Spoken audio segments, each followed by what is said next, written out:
Good morning, class.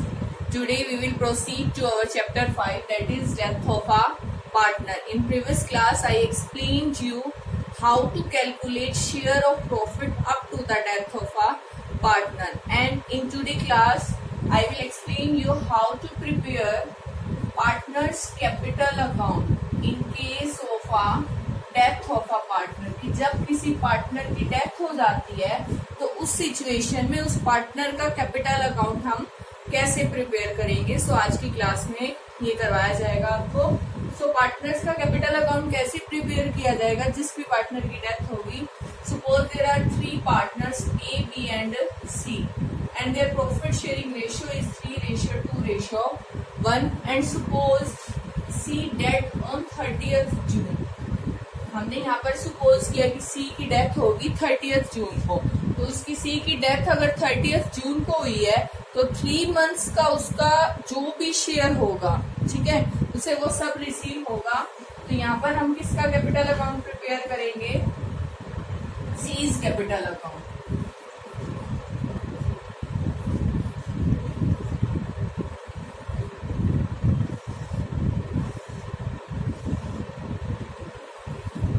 ये आपका format रहेगा अकाउंट्स का, जो हमारा टी शेप का रहता है, पर्टिकुलर्स अमाउंट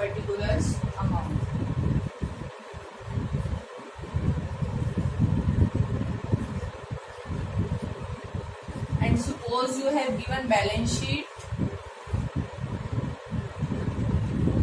और ये डेथ जो हुई है आप सपोज करो यहाँ 30th जून 2020 को हुई है, and you have given balance sheet of 31st March 2020।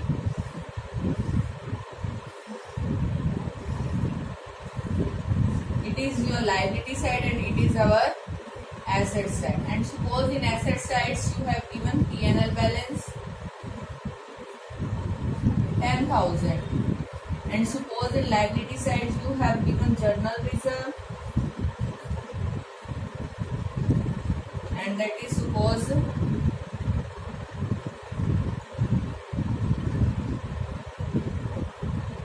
24,000, and also you have given workman compensation reserve and that is 48,000। Clear? सो इस तरीके से आपको ये एक एब्स्ट्रैक्ट लिया है मैंने, बैलेंस शीट का एक छोटा सा पार्ट है, इसके बेस में हमें क्या करना है, सी का कैपिटल अकाउंट प्रिपेयर करना है। और आपको यहाँ कैपिटल अकाउंट के बैलेंसेस गिवन है, तीनों पार्टनर्स की कैपिटल गिवन है, ABC की 1 lakh, 2 lakh, 50,000। It means you have given capital total 3,50,000। Clear? So यहाँ पर हमें क्या करना है, C का कैपिटल अकाउंट प्रिपेयर करना है। तो हम कैसे करेंगे C का कैपिटल अकाउंट प्रिपेयर? देखो, अब किसी पार्टनर की डेथ होगी, अब C की डेथ होगी तो हमें क्या करना है, अब C ने बिजनेस में पैसा इन्वेस्ट किया था, तो ऑब्वियसली अब हमें उसे उसकी कैपिटल पर क्या देना पड़ेगा, इंटरेस्ट। क्योंकि कोई भी पार्टनर अगर फर्म में ज्वाइन करता है और वो पार्टनर कैपिटल इन्वेस्ट करता है बिजनेस में, तो उसे according to the business entity concept जो है क्या रिसीव होता है, interest on capital. So likewise C को भी उसकी कैपिटल पर इंटरेस्ट एवरी ईयर जो मिलता रहा है इस ईयर भी मिलेगा, लेकिन इस ईयर उसकी डेथ कब होगी, 30th जून को, तो इसलिए उसे कितने मंथ्स का इंटरेस्ट रिसीव होगा, ओनली फॉर 3 मंथ्स। तो हम कैसे कैलकुलेट करेंगे interest on capital? It's so simple to calculate because you also have given capital and C's capital is 50,000, और आपको इंटरेस्ट ऑन कैपिटल कितने परसेंट दिया जाना है आपके द्वारा, मतलब आपकी फर्म के द्वारा पार्टनर को, वो भी आपको क्वेश्चन में गिवन मिलेगा। And suppose it is 10%, and कितने मंथ्स को रहा है, 3 मंथ्स रहा है, तो 3 मंथ्स उसे रिसीव होगा।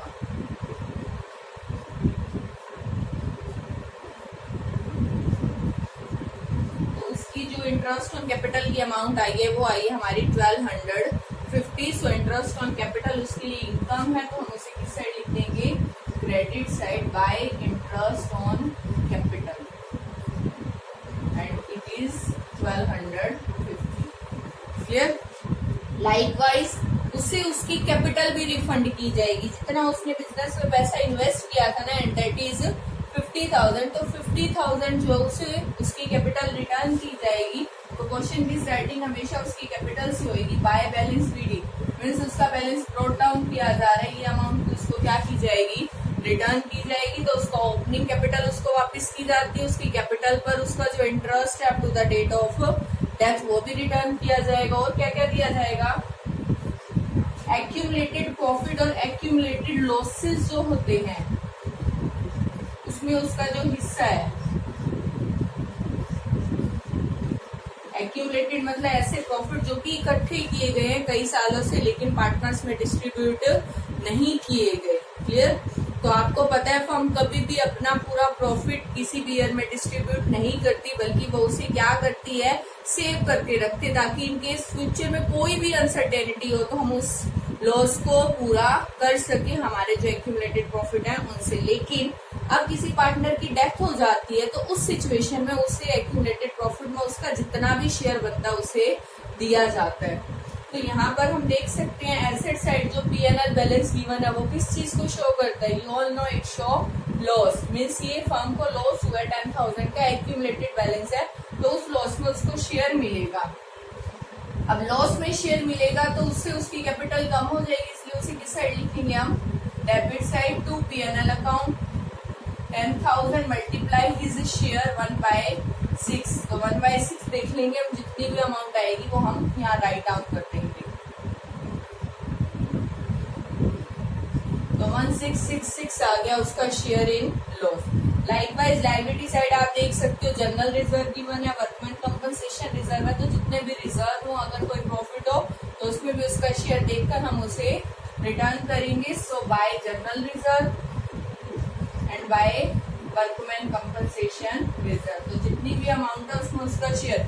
जनरल रिजर्व कितनी अमाउंट का गिवन है आपको, 24,000 का, so 24,000 multiply 1/6, so it is 4,000. Likewise 48,000 multiply 1/6, that is 8,000. तो एक्यूमुलेटेड प्रॉफिट एंड लॉसेस में भी जितना भी उसका शेयर होगा वो उसे दे दिया जाएगा। स्टूडेंट्स यहाँ पर एक बात ध्यान रखना कि हमें ये जो शेयर निकालना है ना, ये अप टू डेथ नहीं निकालना, क्योंकि ये तो एक्यूमुलेटेड है, पिछले सालों का प्रॉफिट है, तो प्रीवियस ईयर्स में तो उसने कंप्लीट ईयर अपनी सर्विसेज रेंडर की है ना, दैट्स वाई हम उन्हें कंप्लीट जितना भी सिर्फ उसका शेयर बनता है उससे मल्टीप्लाई करेंगे, ना कि जितने मंथ है। Clear?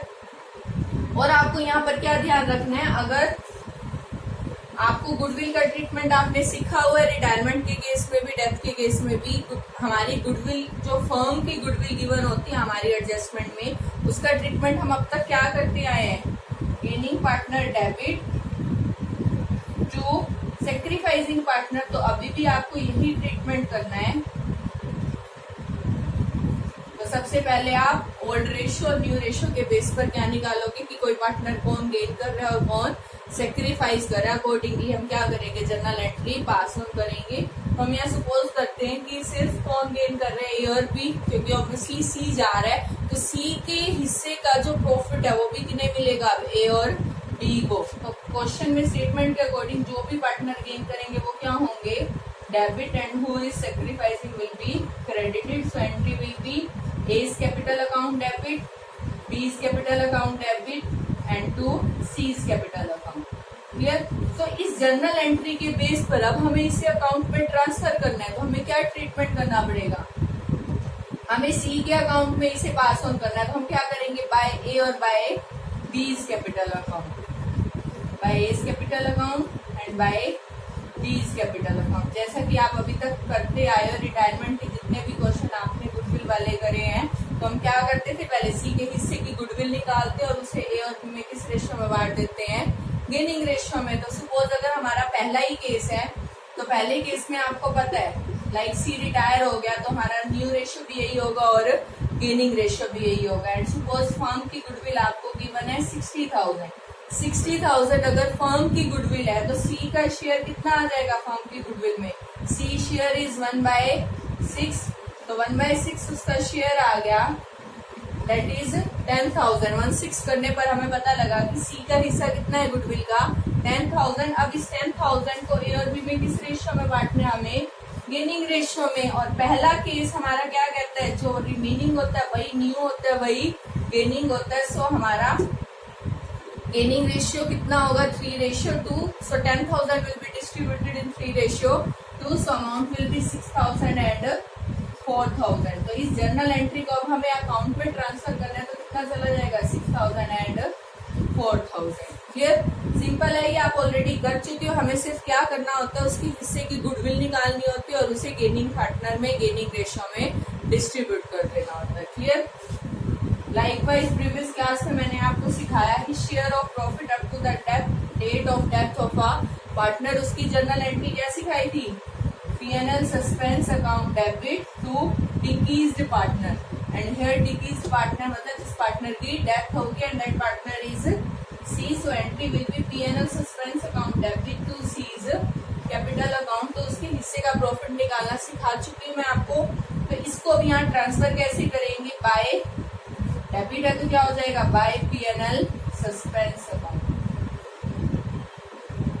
And suppose it is 10,000। So जितनी भी अमाउंट होगी उसके हिस्से के प्रॉफिट की उसे बाय P&L सस्पेंस करके आप उसे क्या कर दोगे, ट्रांसफर कर दोगे। क्लियर, और आपको याद हो तो मैंने ये भी बताया था, अगर पार्टनर्स का रेशियो चेंज हो जाता है, मीन्स एक तो क्वेश्चन में गिवन है आपको old ratio that is 3:2:1, C retire, एक तो सिर्फ इतनी इंफॉर्मेशन गिवन है their old ratio and it is said to you that C retire. तो उस सिचुएशन में रिमेनिंग रेशियो न्यू होता है, रिमेनिंग ही गेनिंग होता है, तब तो हम क्या जर्नल एंट्री करते हैं, P&L सस्पेंस to deceased partner. But if in question given new ratio also, अगर न्यू रेशियो भी आपको गिवन है, ये ओल्ड गिवन था और ये आपको न्यू गिवन है, तो उस सिचुएशन में हमें गेनिंग रेशियो निकालना पड़ेगा।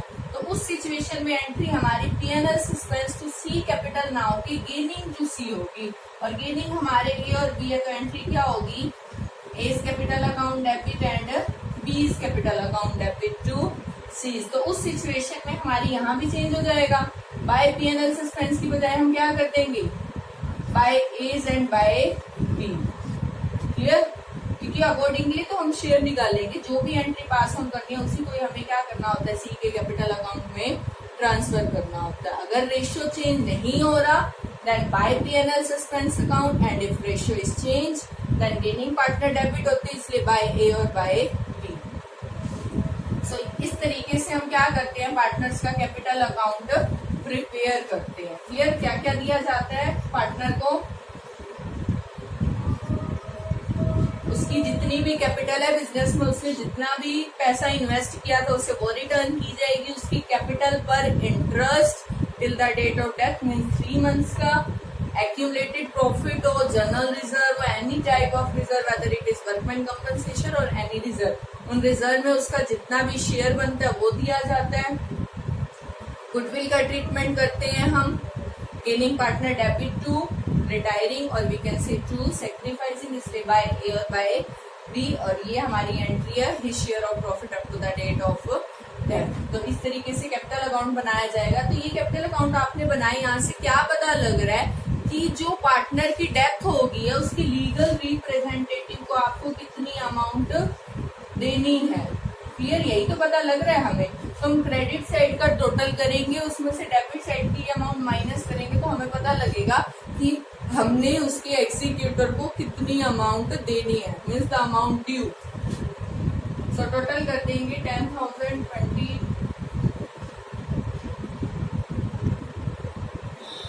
83,250 आ गया यहाँ का टोटल। इसमें से हम 166 माइनस करेंगे तो हमें पता लग जाएगा कि सी के एग्जीक्यूटर अकाउंट में हमें कितनी अमाउंट ट्रांसफर करनी है। क्लियर,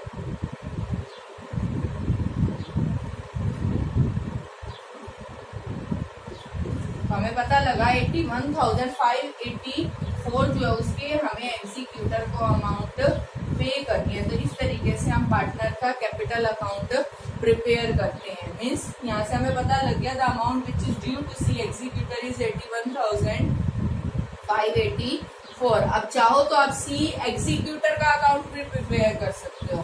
क्वेश्चन में मेंशन है प्रिपेयर करने के लिए कहा है तो करेंगे, अदरवाइज नहीं करेंगे। तो how to prepare C executor account, it's so simple.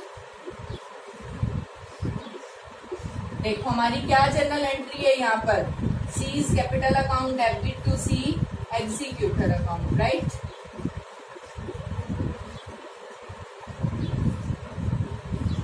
तो जब हमने सी के कैपिटल अकाउंट में एंट्री करनी थी तो टू सी एग्जीक्यूटर किया, और जब आप सी का एग्जीक्यूटर अकाउंट बनाओगे तो क्या करोगे, बाय सीज कैपिटल अकाउंट। तो बाय सी कैपिटल अकाउंट कितनी अमाउंट ड्यू है, 81,584। अब क्वेश्चन में मेंशन होगा कि ये जब हम अमाउंट निकालते हैं कितनी अमाउंट हमने देनी है, उसमें से कितनी अमाउंट तो हमने इमीडिएटली पे कर दी और नहीं करी तो सारी लोन में चली जाएगी, और अगर पेमेंट की है तो कुछ पार्ट पेमेंट कर दिया जाएगा and remaining part is transfer to C executor loan account. So अगर क्वेश्चन में मेंशन है आपने 10,000 पे कर दिए, so to cash 10,000 and remaining amount कहाँ चली जाएगी, सी एग्जीक्यूटर के लोन अकाउंट में। So 71,584 will be transferred to his loan account. So इस तरीके से हम अकाउंट प्रिपेयर करते हैं सी के एग्जीक्यूटर का। मीन्स जितनी पेमेंट करने के लिए कहा गया है पेमेंट कर दी जाएगी टू कैश, बैंक के थ्रू कर रहे हो तो to bank, and remaining amount is transfer to the loan account. So इसके साथ ही हमारा डेथ ऑफ पार्टनर चैप्टर जो है कंप्लीट होता है।